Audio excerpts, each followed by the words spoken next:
জি, hello, আসসালামু আলাইকুম। জি, ওয়ালাইকুম আসসালাম। জি, আপু আপনার বাড়িটা কোথায়? জি ভাই, আমার বাড়িটা কুমিল্লাতে, বাসা ভাড়া নিয়ে থাকি। আর নিজের বাড়ি সিলেট। ও আচ্ছা, তো আপনার নামটা কি? জি, আমার নাম স্বপ্না। স্বপ্না। আচ্ছা, আপনার পরিবারে আছে কে কে? জি ভাই, আমার পরিবার বলতে আমি আমার নানির কাছে থাকি।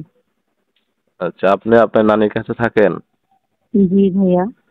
আচ্ছা, তো আপনি প্রতিবেদনে কেন আসলেন? দর্শকরা তো আপনার মুখ থেকে কথাগুলো শুনবে। আপনি দর্শকদের উদ্দেশ্যেই বলেন যে প্রতিবেদনে কেন আসলেন? আমি প্রতিবেদনে আইছি ভাই, একটা নামাজি ব্যক্তি পাইলে আমি তাকে জীবন সাথী বানাবো, যে 5 ওয়াক্ত নামাজ পড়বে এবং আমাকে একটু ভালো রাখতে পারবে। ও আচ্ছা, এরকম হলে চলবে, তাই না?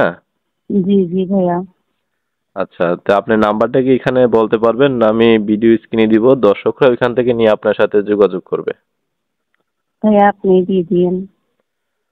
আচ্ছা দর্শক, আপনারা স্বপ্না আপুর কথাগুলো শুনলেন। ওনার নাম্বারটা ভিডিও স্ক্রিনে দেওয়া থাকবে। আপনারা স্ক্রিন থেকে নাম্বারটা নিয়ে ওনার সাথে যোগাযোগ করে ওনার বিস্তারিত আপনারা জেনে নেবেন। ভিডিওগুলো ভালো হলে অবশ্যই চ্যানেলটি সাবস্ক্রাইব করে পাশে থাকবেন। তো আসসালামু আলাইকুম ওয়া রাহমাতুল্লাহি ওয়া বারাকাতুহু।